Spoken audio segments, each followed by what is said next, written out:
take a walk with me, not like you used to do. Do something different and put yourself in other people's shoes. Open up your mind and open up your eyes and change your direction, change your perspective.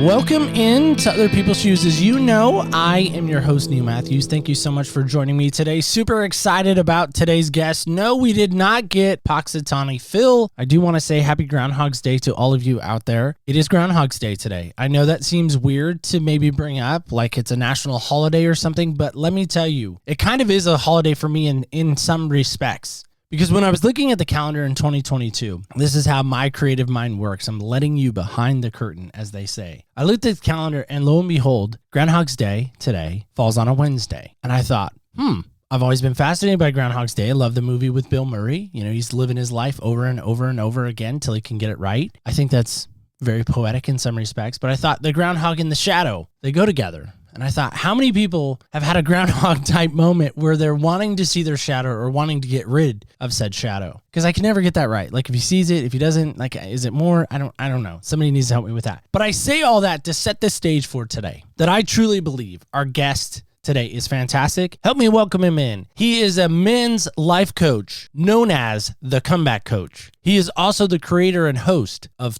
the True Man podcast. His experience and passion for coaching, guiding, and mentoring men has come from his involvement in leading Christian men's groups along the way with his own journey to take back his life and achieve success. In addition, he brings 2 decades of deep organizational expertise and thoughtful leadership in account management, consulting, and leadership development. He, of course, is my MVP, Mike Van Pelt. Mike, how are you today? Well, thank you. That is seriously one of the most incredible intros that I've ever had. I mean, just to be mentioned in the same breath with Bill Murray is incredible. I'm touched. Thank you. It's really quite an honor, I would say. Well, it is. And I like to think that Bill Murray and I have a lot in common since I'm the comeback coach. So in Groundhog Day, his day just kept coming back. So there you go.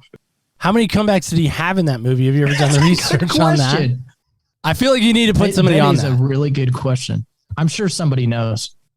But Mike, I'm excited to have you on today. I know what you're doing and what you're experiencing in your show, and even the folks that you've gotten to work with their comeback stories, and you being, the True Man podcast as well. So many great things that are going on with you. But of course, I always like to lead off with this question, and that's this: what size shoes do you wear? Yeah, I'm a 10. And is there a certain style or brand that we like more than another? Listen, I got to tell you, this is a hint. So if anybody from Hey Dude Shoes is listening, a great sponsorship for you would be, of course, the True Man podcast. Hello. I do like to kick around in the Hey Dad shoes around the house because, man, that's comfort at its finest. The Hokas are real wear great when I'm out on the street, when I'm getting dressed up, the old Allen Edmonds collection. Yeah, I do have a collection. Allen Edmonds shoes, strong game. You named quite a few brands there. Is there one that we want to settle on that we want to be in today? All right, I'm in Hey Dudes right now.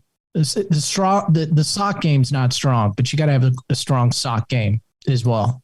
So I don't own any Hey Dudes. People keep telling me I need to get on board with that, but I have a hard time leaving the Jumpman, the Jordan brand. I do. It's really a struggle, and it is real. It's understandable. There's no shame in that. These Hey Dudes, they're like kicking around in slippers. I mean, seriously. I work from home, True Man World Headquarters, of course. So it's all about comfort. The sweatpants, of course, go really well. My neighbors laugh at me when I go out to the mailbox. They're like, Zoom call, man. Zoom attire. Business up top, party on the bottom. So, Mike, getting into your story, getting into your, as I alluded to, right, the Punxsutawney Phils of the world, the shadow game that some have played. We've already had a few episodes out now in this new series. But if we were going to kind of get into your world and get into your shadows, maybe there's more than one, maybe it's only one. What would be that proverbial shadow that kind of hung over you and kind of hung around with you and maybe still is present or maybe not as present anymore? How do you interpret that? I actually talk about this a lot because I don't think I'm the only one to experience this, but it's almost like those unanswered questions the questions that are right there in front of you that you're asking yourself, like, could be anything from, okay, man, why can't I just get everything up over the top? Why can't I be the success I want to be? Why can't I be the dad I want to be? Those questions that you ask yourself and then bury them deep in your soul, hoping, they never have to be addressed. Those are the things that become baggage that you carry around with you, and they add up over time. A lot of men are really good at that because as men, we're so good at just forging ahead. I mean, we will run through a brick wall before sometimes we'll answer a question directly. That can be reckless behavior that can lead to a life of shame. It doesn't address what the real wound is. You really have to face that wound head on before you can move forward in life with a full degree of happiness and feel, that feeling of being alive. What would you say that major wound was for you? For me, it became more in my adult life. I went back to school. I did everything in reverse because why not? I was in the insurance financial services world for a while.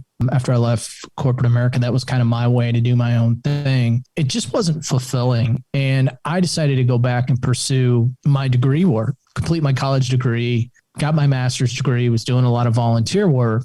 I grew up in an era where everybody said, if you go take care of your business, if you go get your college degree, get your education, everything will work out. It'll be okay. And that didn't turn out that way for me. What happened, I was a stay-at-home dad while I was doing a lot of that work, and I was doing a tremendous amount of volunteering and just really enjoying that aspect of life. However, it never left me that I had these great skills, this professionalism, this, knowledge, skills, and ability that I felt like I had to use.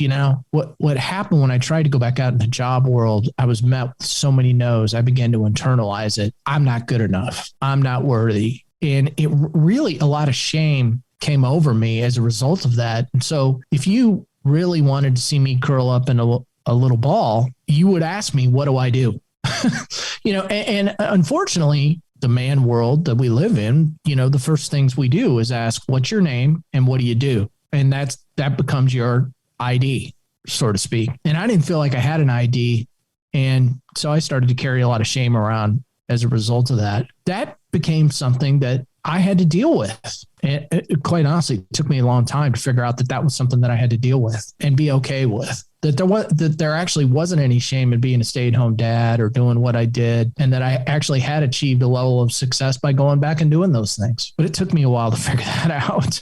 Yeah, I do think that's interesting, especially, as guys, we do so often immediately say when we do meet somebody for the first time, like, hey, what's your name? What do you do? And I do think that's interesting because immediately, at least when I've done it in the past, to your point, I get that same response. Well, I'm a retired so-and-so, or I've done blah, blah, blah, or I do yada, yada, yada. And to me, why is that so dangerous for you if you continue to make that your ID card, if you will? Listen, I don't think any of us want to live a life of regret, so we don't want to live a life of regret. And then, I always had this image of myself, whether it was true or not. I had this image of myself. Oh, I'm the, professional, XYZ. And I put labels around it myself. So when somebody would ask me what I did, it was almost as if the response needed to be, well, I'm Mike Van Pelt. I am CEO of ... When I couldn't provide that answer, I felt less of a man. Now, who knows what they're, and I don't mean this disrespectfully, how they were really judging me. But, I just felt like the image I portrayed, the way I talked, the way I acted, that people had a certain expectation of what was going to come out of my mouth. It typically wasn't, well, yeah, I'm Mike Van Pelt. I'm basically a stay-at-home dad. One of the things that we do a lot in our culture is identify people with what they do. That can be, I guess, good sometimes, but it could be very negative as well, especially. And people, listen, I will tell you this. I know that not a single person ever came up to me and asked me what I did with the thought of, oh man, I'm going to bring shame on this guy, right? It was completely unintentional. They didn't know They didn't know how I was hurting inside as a result of not living up to whatever expectations I had for myself. So, but I think that we need to be cognizant of that when we're talking with people and we're asking them what they do, and maybe have a natural curiosity, more so why they do what they do.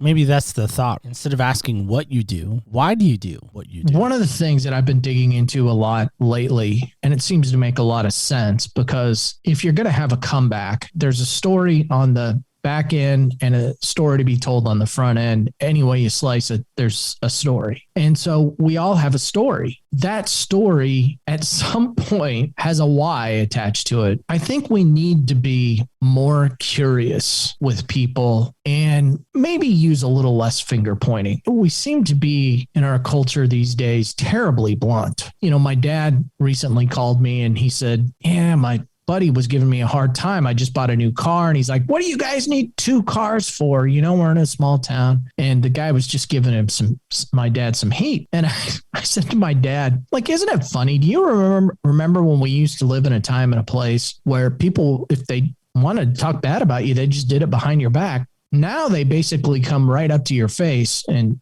tell you to screw off. So, you know, it feels that way. If it's not, shame on me for saying that. But I think we need to be more caring, more giving, and we need to ask better questions and be curious about people's why. If somebody would have said to me, well, why did you choose to be a stay-at-home dad? Boy, I tell you what, that would have been a very interesting conversation. I don't think I ever had anybody ask me that. You're like, why are you a stay-at-home dad? I feel like I need to ask that question now. Well, yeah. Listen, it worked well for our family at the time. And, you know, my wife's had a senior level position at the company she was at, and she was extremely busy. She did do some traveling. It fit well. I mean, we just kind of needed somebody at home to get stuff done and take care of the kids while they were young. And that's a tough stage of life to be in because, you know, you got to take your kids from point A to point B and get them to practice and get them to dance lessons and do all that. Somebody's got to do it. And we didn't have any family around to get that done. Some people do, which is awesome. I filled my role, and I'll be honest, I wish I would have accepted it better than I did. You know, in the back of my mind, there was always like, and I think it's the way that we're raised as men, and that's, you know, not a reflection of, you know, my parents. I think that, you know, we're men are raised to be the breadwinners in the family and to lead. Our culture is different now. That's totally fine. I really wasn't raised that way. And mentally, I don't think I was prepared for it as a man to deal with it. And I struggled with it because I felt like I needed to be working, and staying at home with the kids didn't qualify. Again, going back to just a little bit of you and a little bit about what you're about, is when we're defined by, or when I choose to be defined by, I'll make it about me in this moment. When I choose to be defined by my career, my worth comes from my career, my identity, everything gets wrapped around my career. And then COVID has come along and really crushed in a lot of respects, a lot of people's careers. They've had to readjust. Oh, yeah. They've been laid off. They've had to maybe go back to school. They've had to go, okay, now what? I have to, the key phrase, the synergized word, right? Pivot. We have to pivot into something new, right? Yeah. All that comes into play. But for me, when I hear you talk about comebacks and I hear you talk about being a true man, right? This True Man podcast and this comeback story, comeback coach, what's Mike's greatest comeback moment? What's Mike's greatest comeback moment? I think my greatest comeback moment has yet to be seen. I will tell you that, you know, we've gone through a major transition as a family. COVID caused a major disruption for our family. My wife on June 15th, 2020 came home. I was sitting on the deck, and I was actually a little worried because it was unusual for her to not contact me. And it was close to 8:00 at night. She walked through the door and with tears in her eyes said, "You're never going to believe this. Done away with my position after 14 years. In an instant, I knew our life was about to change. Our son was a senior in high school. Our daughter was a sophomore at the time. You know, we knew that the chances of us having to be able to stay in the same city were really slim. And we looked at every conceivable option that we could. Ultimately, she landed a position with a company in Atlanta, Georgia. So it was only a 180-mile move, but it could have been 2,000. It didn't really matter. It was change of schools, change of jobs, change of friends, selling a house we loved. And so it was a major, major adjustment to get to the point where I am now, less than 2 years later, where I have a podcast, where I have a coaching business, where I'm able to work with people that have gone through some of those same things that I've gone through. In and of itself is one hell of a comeback, in all honesty. And of course, as an entrepreneur, it's never where I want it to be. To get it to where it is now in such a short period of time is really, really a testament to comeback. I can't wait to see what's ahead. But in that, I wonder about my wife and I don't have, her money, and then there's my money. We have our money. It doesn't matter who's making it. It goes into one account. I do know there are couples out there who have wife money, who have husband money. Wife money takes care of this, and this. Husband. My parents have been married 58 years. Yeah. That's how they do it. Right. And then, husband money takes care of this, and this, right? But to me, it's all one account, one money, at least in our house. Yeah. Yeah. And so what I'm wondering about when I hear you talk about, how devastating that was for you to hear your wife come and in a sense be very broken and very vulnerable to say, listen, it's over. Like it's done. Through no fault of her own. Right. Correct. Yeah. Absolutely. That needs to be reiterated. Thank you for that. Yeah.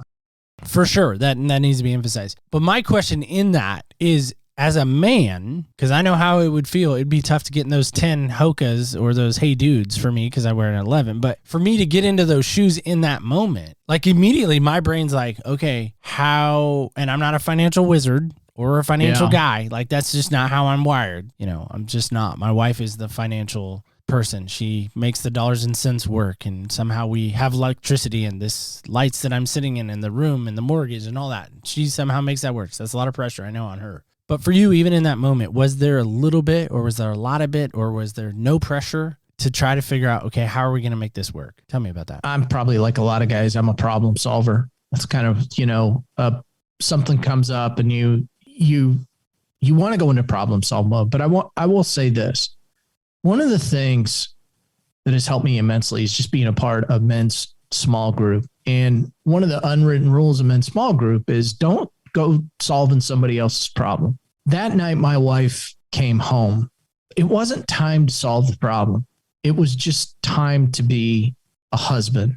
And I will tell you, and my wife's not a practical joker like I am. When she came in and said that, I'm like, don't BS me. That's kind of not funny. I may have exactly said that. I don't even remember. She said, no, I'm dead serious. And the look on her face said everything. And at that point, all you can do is just hug somebody and bring them in close. You worry about the rest later, and then you grab a bottle of wine. And that's what you do. And as husbands and wives, that's what we need to do. Just be there for each other. And sometimes nothing needs to be said. Yeah. I mean, I was just present and listened to her story at that point. We worried about the fallout later. I will just say this. What happened had been building probably for quite a while. In other words, there was a lot of negative environmental things going on at the place where she was at. And we knew it would probably be in her best interest to not be there, but we were incented to stay. It was a public company. We almost needed to be forced out of there. We now reflect on the story, and although it's still painful to some degree because we had to give up some things that we dearly loved, some friends, a house, that kind of thing, we reflect on this now and we realize that God had other plans for us. And some of those plans have yet to be played out. We are excited at what has happened as a result of this,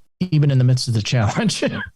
No, I think that's fantastic to sit and think and have that perspective shift to say, okay, it's done. It's over with. Now what? As you sit maybe in the ashes, as you sit maybe in the turmoil, as you sit in the tension to say, well, now what? What are we going to be defined by? And I think that to me is what's so fascinating to me about comebacks in general is generally there is a moment where there is a major defeat, undoubtedly. Yeah, it's inevitable. Okay. All right. That's kind of what I was thinking. It's almost like we know it's going to happen. But then we're like, okay, but how are they going to bounce back from said defeat to then rise above it all? I think that's just fantastic. Well, listen, I will explain it this way, and I'll put it in sports terminology because cousin Scott Van Pelt would like it that way. No, he's not really my cousin. It wouldn't be as good a story if I didn't say that. So one of the reasons, a team goes to practice every day is to prepare for battle. And you can't just show up at a game. And life is a lot like that. And so one of the things that I've learned to do and really talked a lot about, in fact, this is funny. One of the most listened to podcasts that we did was something we did really early on where we talked about having margin in your life and hitting the pause button. And I think that turns out to be one of the more critical things that I have. And I have not mastered this, so I don't want to pretend like, oh, I'm some guru on this. Learning to pause, stop, breathe. Give yourself a second. Give yourself two. That's even better. But just pausing in the moment to digest what's going on before reacting. One of the common conversations I hear from guys is this conversation about anger. And the reason that we have that conversation is because for most people, me included, for most of my life, anger was an immediate reaction. The pause came second, but after the pause is second, the damage has been done. There's collateral damage. So one of the things that as men that I talk about all the time is that we have to build in that pause. Learn how to breathe. Learn how to stop and give yourself a second, and learn how to build margin into your life where you can get away and digest what's happened, how's your life going, that type of thing. But I think that those are practical life skills that aren't always taught. They can be incredibly difficult to learn, but they're important. And they will come in handy, believe me, when the next it occurs. And there's always a next it. You said earlier, there's always a pivot coming. There's always an opportunity for comeback, but you have to be game ready. And this is where you have to know what the battle is, the war that we rage in every day as men. All right, so I'm going to let you put on your expert hat for a minute. Greatest struggle that is facing men today in your mind is what? Oh, the greatest. I'll tell you, I'm reading a lot about loneliness right now. I think that has a lot to do with COVID, the pandemic, isolation that's occurred, the transition from, for so many of us, working out of the home, not having a place to go to. Community is such an important part of us as human beings, and having community and places to go. And even if you're introverted, you still need to be around people. Most introverts anyway want to be around people. I'm a little introverted and I need to be around people. But this whole idea of isolation and males not having friends, as I read the studies, it's just really scary because it leads to a lot of mental health issues. And, as we look at what's gone on over COVID, divorce is up, suicide's up. There's a lot of negative aspects to COVID that have come out. I think I'm trying to remember, I'm racking my brain right now. I want to say like the average male in America has like 2.5 good friends or something. Like it's a ridiculous number, whatever it is. And that leads men to be lonely. And when you're isolated, you do dumb things. We're really built to be in community. So this is a concern I have. It's a mental health issue. Now, I'm not a mental health specialist. I don't think you have to be one to understand what's going on in our world right now. It's disconcerting to me. I'm reading so many more articles recently about men and loneliness, really not having a lot of friendships. So how do you personally combat all of that? How do I combat it? Well, I love people first and foremost. It's a really good question because as an entrepreneur, I'm faced with two sides of the coin. The online world has absolutely exploded. So I'm talking with people virtually around the globe. Tomorrow, in fact, on my podcast, I'll be interviewing a guy who's in Russia. I've talked with people in India, talked with a guy in Australia the other day. I mean, we're not just in the States anymore. When I used to go to networking groups, it was just down the street at the coffee shop doing whatever. And I'm really taking a hybrid approach, but I'm taking a hybrid approach very intentionally because I want to be around people and I want to be in community, and trying to figure out how to make that work with what I do. And in fact, we're in the process of building some online communities and some online workshops that we can do to bring people together to find each other and have basically the conversations that you and I are having on this podcast, because it's important to go more than an inch deep. I'm hoping that as COVID subsides, and it will at some point, that we can get that, to me, is normal. A lot of people will say, well, this is the new normal. Well, it's kind of cool because I get to meet people like you and be on your podcast and be on Zoom. And that's incredible in and of itself. But that's not 100% normal. At least it's not for me. No, I think you're onto something there too. I think if we don't have this community around us, isolation is going to destroy us, I think. And I think, not to get too religious, but I like throwing in some faith every now and then. Oh, yeah. Man was not created or even designed to be alone. That's why women were created. A suitable helpmate was created, and that was a woman. If you read the first couple of books of Genesis, you can really take in a lot of information. I mean, a lot of information. And you're 100% right. That God did not want man to be alone. He created Eve. I mean, just based on that alone, that should tell you everything that you need to know. Get involved in a church. Get involved in, the amount of groups that are out there are really incredible if you stop and think about it. I mean, what's your hobby? Name your hobby. I mean, you could probably be in a club someplace. It doesn't matter. I think that that's the starting place. Whatever you like to do, there's probably something out there, that there's some kind of community or club that you can be a part of. And I would say start with that, whatever that is. I'm always encouraging men to find a small group. If you don't know where there's a small group, start one. And, I've worked with some organizations nationally that have small group all over the country. And if there isn't one there, they've got the resources to help you do it. What I have found about those communities is that nobody's going to leave you hanging. I mean, we're anxious to jump in and help you start a group. And boy, I'll tell you what, I wish I had more time. I'd like to have one right up here outside my office. That's high on my priority list, but it's kind of hard to have it all right now. But I want you to think about this for a second. We're talking about identity. We're talking about, how you're so, well, not you, but I think men in general, but kind of you too, from your own words. We're so defined by what we do, who we are, all of that wrapped up into that. Let me tell you the story. We're always a one-uppers, right? I mean, we were talking in the green room, like you were telling a story, and then I felt like I was one-upping you because I'm like, well, your story's good, but mine's a little bit better. We have that tendency as men to do that. It's our competitive nature. I think it is, yeah. Right? Yeah.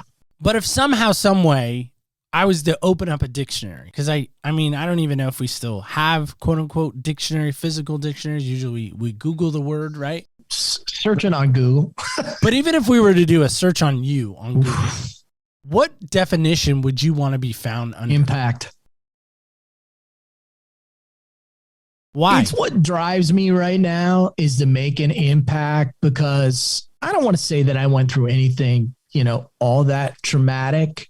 But I think what I went through was more along the lines of just trying to do life on my own. And when I recognized that God really, in loving relationship, he really loves me and he wants me to be successful, and that I have the capability to be successful because of some of the things that I went through, I want to be able to pass that on to others. I want to be that sage man that steps in to the gap for somebody and says, man, I know what you're going through. I can help you fight that fight if you're ready to go to battle. That's about making an impact. I want to be able to make that impact on the lives of men and make an impact in the world around me. I just think that's critically important to do that. I hate it when people hurt. I hate hurt. But on that, and you talk about impact, and you talk about people, kind of making that proverbial difference and wanting to be the voice of that difference. I can't help but think we grew up, and I think we're right close to the same age. Maybe you're a little older than I am. I don't remember. Well, I just celebrated a birthday, so. Well, happy late 52. Birthday. So you probably remember this better than I do, but I remember growing up with the proverbial, like Chuck Norris was like the man. And now time has passed, and like Matt Damon has kind of stepped into that role with the Bourne movies, and then the Marvel movies have now come along, and somewhere sprinkled in there was Liam Neeson in Taken, right? You know what I mean? I'm sorry, I want to be in Liam Neeson when I grew up. And then I'm a big Yellowstone fan, and I see Kevin Costner on that, and this man of just stature and family, and protects the family and the ranch. And I'm wrecking Yellowstone for those who haven't seen it yet, which I'm like, where are you? Because Yellowstone's amazing. Well, it's badass, and constantly tell my wife when I grow up, I want to be Grip.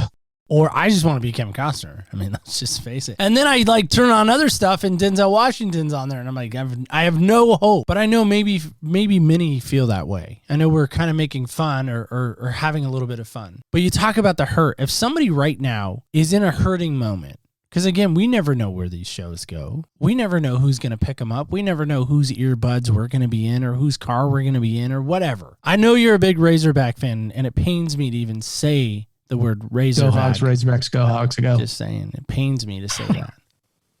But I know you have a connection there. You even, bumped elbows or rubbed elbows with my buddy Dean Smith, the late Dean Smith. He touched your elbow, which if we ever meet face to face, I'd like to maybe touch that elbow too, but like, what? That's Dean Smith. Dean Smith. But if somebody's sitting there right now or listening right now, and they truly are like, man, I can't be the Liam Neesons. I can't be Kevin Costner. I can't be Rip from Yellowstone. What would your advice be in that moment? That's such a great question.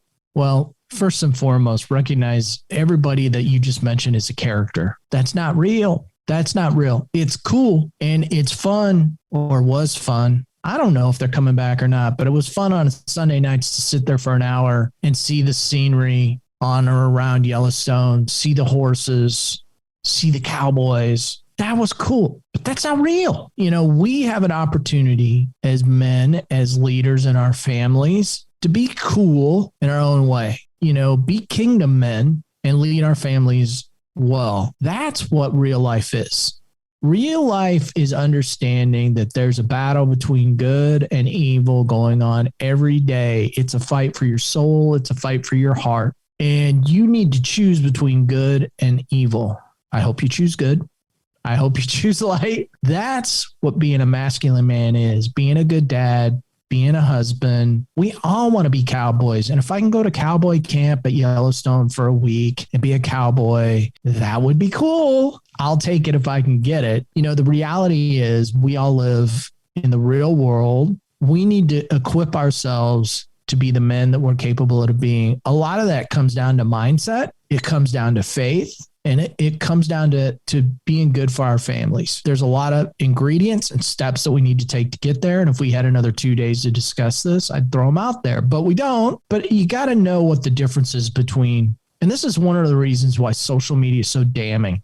You got to know the difference between what's real and what isn't. Since I brought that up, let me say this. You better know what's real and what's fake, because your kids are having a hard time figuring it out, because they've grown up in this world of smartphones and this world of social media that more fiction than fact. So we need to figure out how to be there for our families. It would be cool to be Grip or Kevin Costner. I mean, it just would. Know the difference. Well, and again, I think so many times we know that they're fake. We know that show's not real. I mean, there's only so much ranch water I can drink to try to turn me into a cowboy. Yeah. Listen, I know that. I don't look good in boots. I don't own any, but I just know that's not me. That's me trying to be somebody I'm not. When I was a kid, we called it posing, or being a poser, was being somebody you weren't. Nowadays, we use other words that seem a little more harsh. Hypocrite seems, or fake, or fraud. Brings up a good point. That's something I hadn't brought up. We commonly talk about wearing the mask and being authentic and keeping it real. And so that's what this is all about. A lot of guys struggle with that. I struggle with that, right? I mean, I just told you a story early on in the podcast about how I identified as something that really wasn't real. And I would play that up in order to try to fit the narrative. That's wearing a mask. Once you realize that is not a good way to live, man, you can take a lot of stress off yourself. You're doing your heart a service by being, real and authentic, and find other men to be real and authentic with, because they will teach you. Be curious what good men are doing. Ask them, because they want to help you be the best man you can be. Greatest male role model you had or have had, maybe currently, and what traits or qualities attracted you to them to follow after them? Well, I mean, my father growing up, just watching him be the man that, I mean, he modeled everything for me. I mean, if we had dinner, he helped with the dinner. He helped take us to practice. He helped do the dishes. He was always around. If we needed to play catch, we played catch. Very active in our lives. And I appreciate that now. And that's something he passed down to me. You know, we don't miss a kid's event. Every kid event is on our calendar. You know, we're very active in our kids' lives. And that's something that very important that he passed down to me, which is, I think, even more important in this day and age because we pass our kids off way too often to other people. I just think it's important to find that figure, that person, whether male or female. I mean, what we're saying to men obviously can apply to women as well. I think women make it easier to find community, I think sometimes. Maybe I'm judging a little bit because I'm not a woman. I do think women seem to gravitate towards each other a little bit easier than men do. Just saying. Listen, they do. There's absolutely no doubt about it. In fact, I was just doing some research. I was trying to find places to speak. You know, summits are a big thing right now online because, you know, with COVID and everything. And so I was looking at the speaker sheet and there's like one woman's summit after the other. And I decided I couldn't find a man's summit. So I went out online. I go out on Google and I Googled men's summit in Atlanta and I found a strip club. So my point in telling you that story is, well, it's kind of funny. Women, they have their own tribe. They love to do stuff together, you know, be in community. And we as men need to be more intentional about it. So, Mike, speaking of you and speaking and you know, getting out there and having your voice be maybe noticed or, you know, sought after. Scared. How can folks reach out to you? How can someone learn more about your show and your coaching and all that? What's the best way to do that? So you can find the podcast. All you have to do is go to truemanpodcast.com. Now I'm out there on all the major channels, but that's the easiest way to find me. If you go to startyourcomebackstory.com, you can find a website there. There's a free worksheet you can do on there, and that'll help you get started on your comeback story. It'll make you think a little bit harder about what's going on in your life. And if you want to reach out to me for more, just send me an email at mike@startyourcomebackstory.com. And if you want my contact information, watching this on YouTube now or whatever, you can just send me a text to comeback to 21,000. You get all my contact information. How about that? That's amazing. That's my digital business card. Have I plugged everything? We don't do YouTube yet. We're not that digitally advanced in our showing yet. Well, you know, I know a dude. So Mike, let's play our game together. Are you good with that? Let's go. All right. So here's our game. It's called Senseless. It's a game that we like to play. I think there's 5 senses. People have obviously corrected me through the last couple of years that there are more than 5. We're not going to get into that. I don't want to get into that great debate of how many we truly have. Sure. But I'm going to stick with 5 because that's how many numbers are on my die. And then there is a number 6, which is our wild card. So here is my North Carolina Cup. Apparently, I tried to get a Razorback Cup because I knew you were coming on, being a Razorback fan that you are. I'm surprised you have a Tar Heel Cup that works. Oh, hi-oh. Well, it is a little broken right now. You said you liked hurt things. This cup. Look at that. This cup did get hurt recently. It's been used. So it cracks me up. Yeah. Dad joke. All right, so here we go. I'm rolling on your behalf since you're not here. You're still just outside of the ATL. I had to like hold my hand to make sure that it didn't roll off the desk here. Here we go. So number 4. Yes. I had that in my mind, and that's exactly why that happened. Ironically, it's Chris Webber's number, so you don't have to talk about that per se, but it's kind of funny you got number 4. Just saying. What? Oh. Yeah, I mean, is there a time? Do you have any left? I don't know. Wait. That's going to leave a mark. Yeah.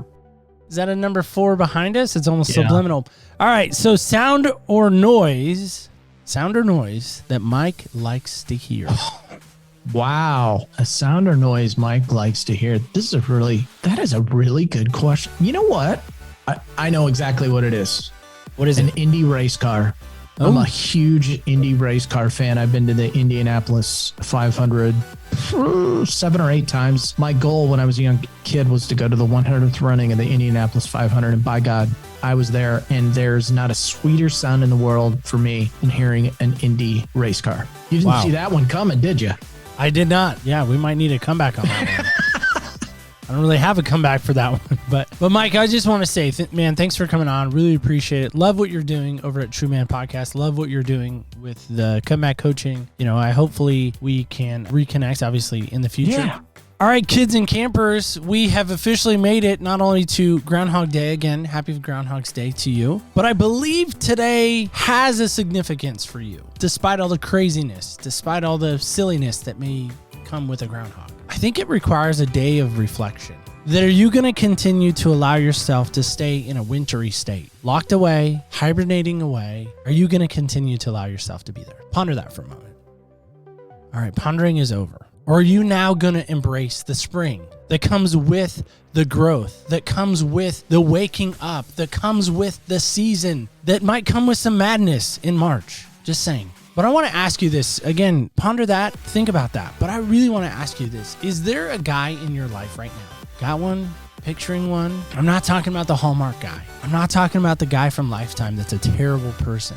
I'm talking about the guy that's in your life that you truly love, that you truly care about, that maybe is a little off course. Would you just do me a favor and maybe even, I'm asking on behalf of Mike as well, would you put this in his ears this week? Will you just give him this and say, listen, go listen to these two knuckleheads. Talk about how you got to be better. And I mean it, like it's time for us to stop hibernating as men and really time for us to come alive in the spring. I know that might sound a little hippy-dippy.